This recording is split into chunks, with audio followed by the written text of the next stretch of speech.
This is going to be one of the most important chess videos that you will ever watch, because I will give you a crucial lesson about pawn structures in chess. And what I see most lower rated chess players do wrong is that they move way too many pawns, or they move the wrong pawn at the wrong time. And I'm going to teach you exactly what you need to do in your next games. So I will be demonstrating this by playing a game against a 2300 rated bot. I will be playing a d4 opening, but you can use what I am about to teach you with any opening. It's not about the opening here. I'm going to actually keep the opening very simple.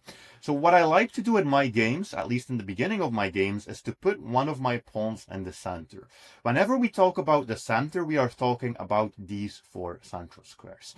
And a general lesson that I would like you to follow during your games is to only think about using your E pawn, D pawn, and C pawn. At least in the majority of cases, these are the only pawns that we really need to use. Because these three pawns are pawns that we can move without creating any problems, without creating any weaknesses, and moving these pawns actually helps us as well, because these pawns are blocking in some of our pieces, blocking in the bishop, blocking in the queen, so these are pawns that we want to move. You also have to realize that every single pawn move you make is going to change the nature of the game forever.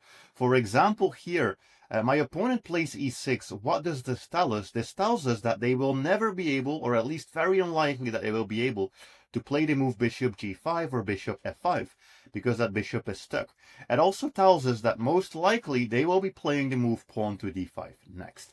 What I try to achieve, generally speaking, is to get two pawns in the center. Currently, we cannot do this. We cannot get two pawns in the center. I would like to play the move pawn to e4, but my opponent would simply take it. So I'm just thinking, how can I make this move possible? Well, I would need to protect this with one of my pieces. I could play knight c3 to protect this. The problem with knight c3 is that the knight can get bent and I don't really make any progress. So instead I'm going to make the move knight to d2, which is a very interesting move. If my opponent, first of all, tries to pin the knight, that will be horrible for them, as we get to play the move pawn to c3, attack the bishop, bishop goes back, and then we achieve pawn to e4. And white would actually be close to having a winning advantage already here because of this pawn structure. So knight to d2 is a very good move here to enable or move pawn to e4. Our opponent plays pawn to d5, which is a good move because this is the only way that they can make this impossible. So we need to continue. I will be playing pawn to e3. Again, these are pawns which are safe to move, protects my central pawn, and now I can also here develop my bishop. All right, and my opponent plays bishop to e7, just a simple developing move. They want to castle. I will play bishop to d3, also a simple developing move because I want to castle as well. And here we are, both of us have castled.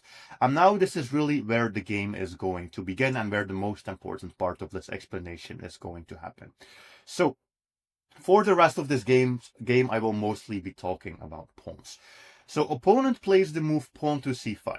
All right, that is a good move. That is a good move because what they are doing is they are using the c pawn to attack the center. And that is a general strategy. You could use your c pawn to attack or protect your center. That is why I mentioned before that we want to focus on playing the e pawn, the d pawn, and the c pawn. So they attack this central pawn. And what they are basically threatening is, let's just imagine I play this move, which would not be a good move, as they are threatening to advance the pawn and kick my bishop, and this would be annoying. I would have to go back, and then black would play b5. And what just happened is black gained space. What do we mean when we say the word space? So the word space basically means squares. If your opponent gains space, they gain squares. And you can gain space by pushing pawns. So what would happen here as black, I will actually select these pawns, and now I will select in the red color the squares that these pawns are attacking. So when we say that black has gained space, we mean that black is attacking all of these red squares into our position, which makes the development of our pieces difficult. We already had to retreat the bishop. Plus, they also have all of the orange squares behind their pawns, so many squares where they can play their pieces. So we don't want our opponent to be able to just easily gain space and be able to play this move pawn to c4. So there are a couple of things that we could consider. So first of all, we could consider playing the move pawn to c3. The opponent can still gain space, but we will now be able to retreat the bishop here. After they try to do this and gain even more space, we will be able to fight back and break open the center, because at least our bishop will still be on the right diagonal. So that is one strategy to deal with this. The second thing that we could do is we could capture the pawn, which is going to make them move their bishop again. This bishop looks like it has been improved, but not really. It's looking at nothing. But for the sake of this video, I'll try to keep it a bit more simple, and I think playing that move c3 is a very good move here to demonstrate our principle of using the c-pawn to protect the center. All right. Bishop to d7 doesn't really matter. And what we should try to, generally speaking, do in the middle game is we should try to get that second pawn to the center. Remember how I talked about this in the opening stage, that I wanted to get both pawns to the center? Well, it's actually still the same in the middle game. I want to just get both pawns to the center. Why is this important? Well, because currently our dark squared bishop is completely trapped, and the only way to open it would be to move the e-pawn. So I am looking into the move pawn e4. They could capture, we could capture, they could capture, we could capture, and we would get this resulting position. So we can play the move pawn to e4. We could also, if we wanted to, prepare the move pawn to e4 a little bit more by playing the move rook to e1. So both of these moves would work. I am going to here play rook to e1 first, but if you would play pawn e4 first, that would be fine as well. I basically wanted to keep this option there and also see what my opponent is going to play. So black plays this move and they gain space. But this time I'm not really worried about it, because I don't have to retreat the bishop here. I can keep the bishop on c2. This is actually perfect because we want to play the move pawn to e4. So opponent plays this. And now we will see a very important concept, which is that we will need to play a move which is called a pawn break. So a pawn break is a pawn move that is going to break open the position, which is going to open the position. Open in chess always means remove pawn. So it is a pawn move that basically can lead to exchanges. So we are going to play the move e4. And especially if you are playing against an opponent who is pushing pawns against you, it is very important to play a pawn break, because this helps us open up, remove pawns, and our pieces will get a little bit more activity. So they take here, and also notice how now this pawn here on c4 has been weakened. They might be punished for the fact that they overextended a little bit. They pushed the pawns quite far up the board. Knight takes e4. Let's see what they do. We have to take that with the bishop. Let's see what they do. Right, we have to take that with the rook. We did get quite a lot of exchanges here. Depending on whether or not you want to have many exchanges in your games, you could have also made different moves. But the general principle is that more exchanges is usually going to lead to a more equal game, a more drawish game, especially if the exchanges are equal, meaning a light squared bishop for a light squared bishop and a knight for a knight.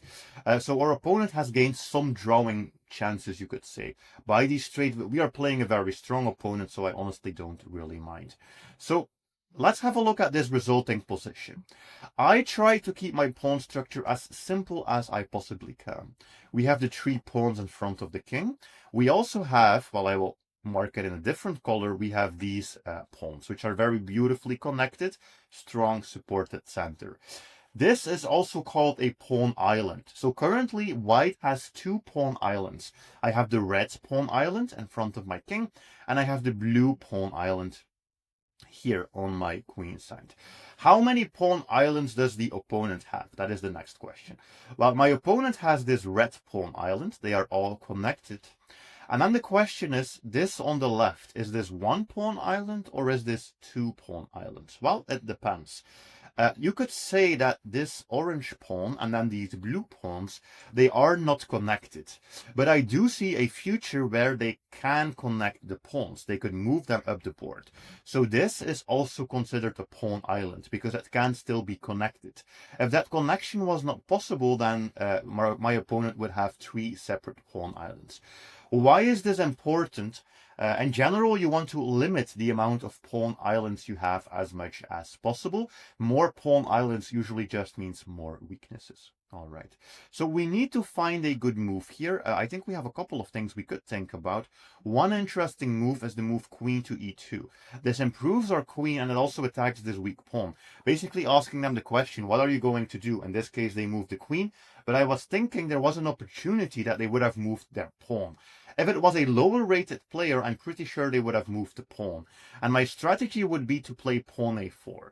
And if they capture, that is great. Because now this is the best example I could give you of my opponent having 3 pawn islands, 3 different colors of pawns, especially the blue and the orange one would be weak. So that would be a possible strategy. And if they played a6, they would actually also be in trouble because there are multiple things that could happen. We have this exchange which could create a backwards pawn that we could attack as a target. And I think there might even be some tactics here as well with these pawns and this knight being loose. But we will never be sure since my opponent plays queen d5, so we have to deal with this move. Why do they make this move? Well, they were actually trying to protect this pawn without moving that pawn. That was their strategy. So what should we do here as white? Well, we should just pressurize the opponent's weak pawns. Generally in my games, I never play for a huge attack or a checkmate. No, I play for pawns, pawn structure.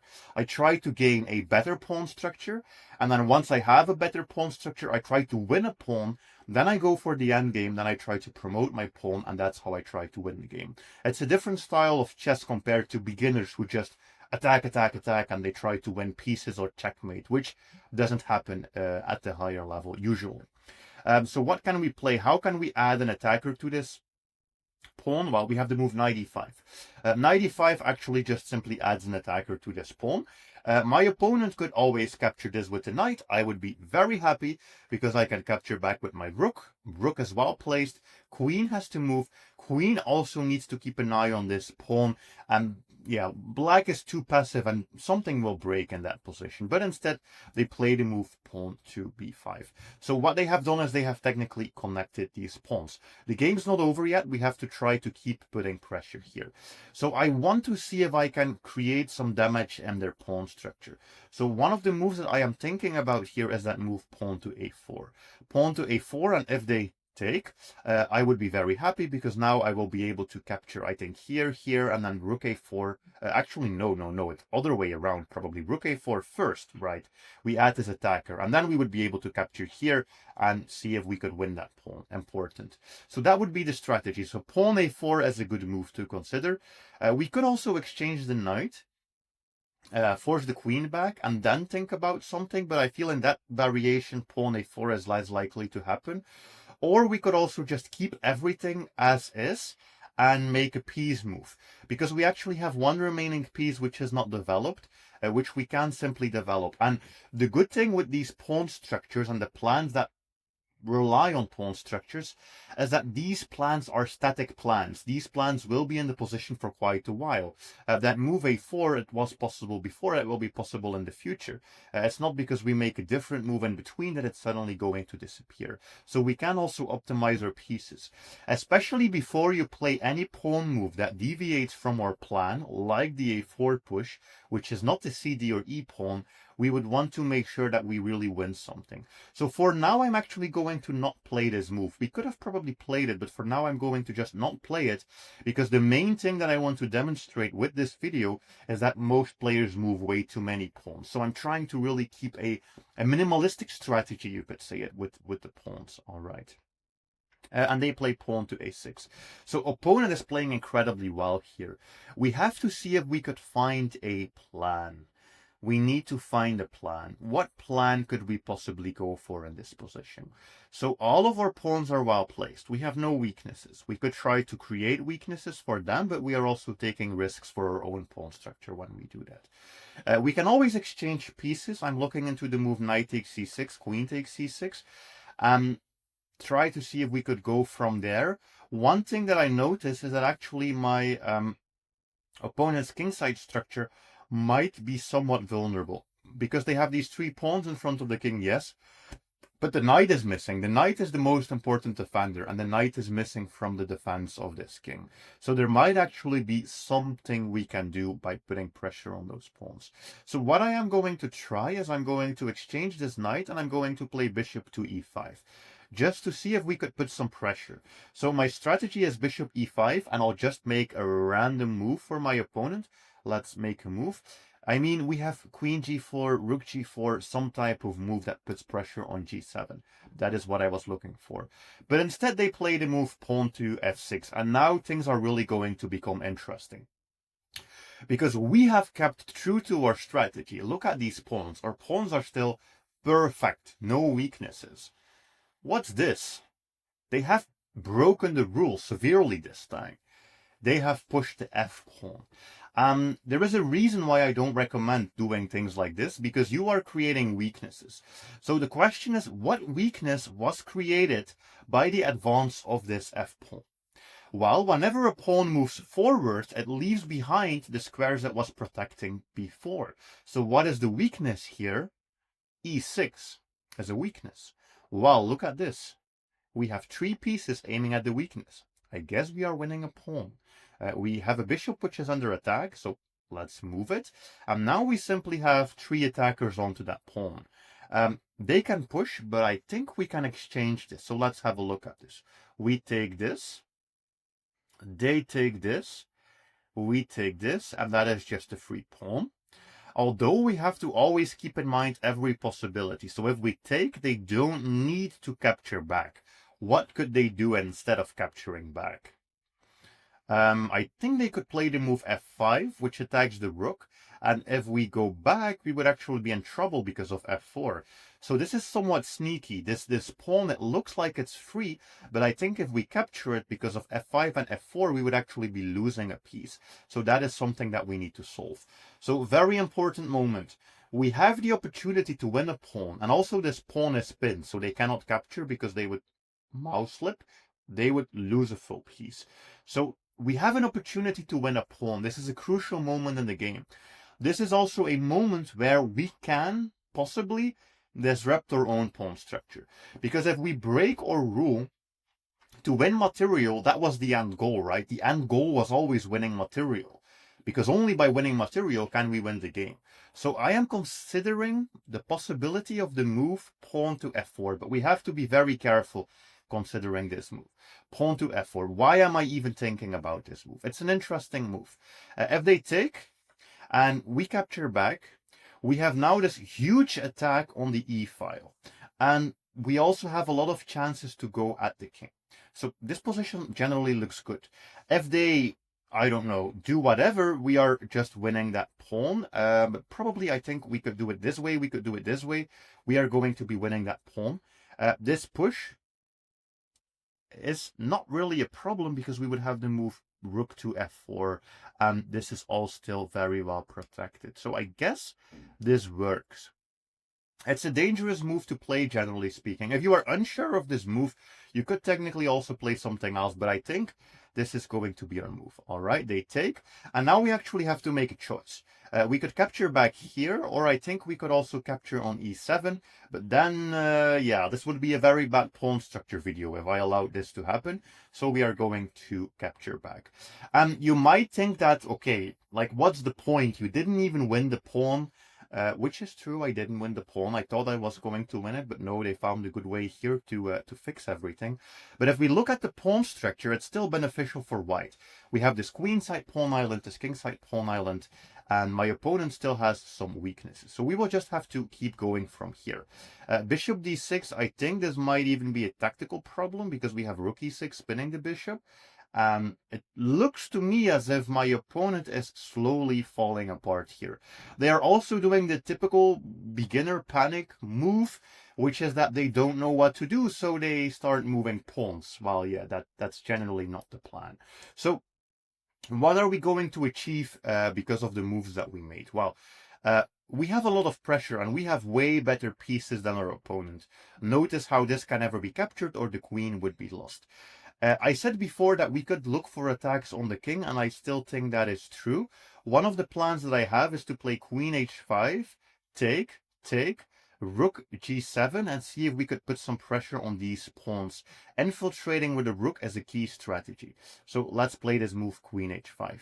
Okay, they play the move f5. What's up with f5? I don't really understand the goal with f5. Okay, so I want to put pressure on this pawn. That is our strategy. I want to put pressure on this pawn. And then we want to see if we can take, and then play rook e7. That was basically our plan. See if we can put pressure here and try to win something. And yeah, they sacrificed the queen. I don't know if they had something else. I thought maybe they would have the move rook g6, rook takes c7, rook takes g5. And then we still win because all of their pawns are weak and we are going to pick up all of these pawns. That would have actually been a better example of endgame here because we would be going into an equal endgame in this position, equal in material, but the pawns are horrible for black because they have been extended too far and we don't have any weaknesses. We will pick up these pawns. Instead, they are just sacrificing it here, trying to prevent the checkmate, but it's fine. Well, actually, I will still be able to show you the win, but it's a little bit more obvious that we are winning because we simply have a queen. So what is the plan in this endgame? If we had two rooks or a rook and a queen, doesn't matter. The plan is to pick up the remaining pawns. All of these pawns have been pushed too far up the board, which has made them weak, and now we want to hunt the weak pawns. How do we do this? Well, we just attack the pawns. Let's just capture this. And yeah, I don't need to tell my pawn island story, but I hope it's very clear to you that, yeah, there are many problems with the pawn islands here. We can give a check and we can actually start picking up some pawns. We can pick up this pawn. We need to watch out that we don't get checkmated. Well, yeah, we could actually be checkmated if, let me show you something. If they push and I go back into the corner, I would actually be checkmated here. So we could actually be back rank checkmated still. So now that I am up material, I would also like to see if I could trade pieces. But let's actually have a careful look at this because this is also under attack. Maybe I think this is time to play g3. I mean, yeah, solve some of the problems and definitely put the king here in front of the pawn. Not in the corner, we would be losing horribly. All right. The rooks don't really matter here. Let's put some extra pressure on the pawn. Let's see if we could win the pawn. The only danger is if we win this pawn, there is still some counterplay with rook h2, but it doesn't really matter. But instead, I'm going to see if I can get a trade going. No trade, but we do pick up the pawn, so that's fine. And you can see how little by little we have to keep paying attention because they can checkmate us at any moment if we are careless. But little by little we are trading and we are gaining pawns, and that was really the strategy. And now we even have a checkmate threat that we can play here. All right. And maybe I should actually continue a little bit further. Usually I would say here that I would end the video, but you can see it's not super easy yet. What is the end goal in this position? It is the PPP strategy, which stands for push past pawn. We basically want to start pushing these pawns up the board, and as long as we do that, we will win. So it doesn't really matter. Okay, we get a trade of rooks, that's fine. We lose a pawn here or there, that's fine, but we have the PPP strategy. We just push that pawn, push that pawn, push that pawn, and that means that we will eventually be making a second queen, and then it's going to be very easy. There might have been sharper ways to win this, but it's always very difficult explaining and playing at the same time. All right, and now we have an extra queen, which should be an easy win. So I hope this was a very good demonstration for you. Try to limit your pawn moves. Think about pawn islands. Think about pawn breaks. Think about space. Think about the PPP strategy once you are up material, and your games are going to go more smoothly. See you in the next one.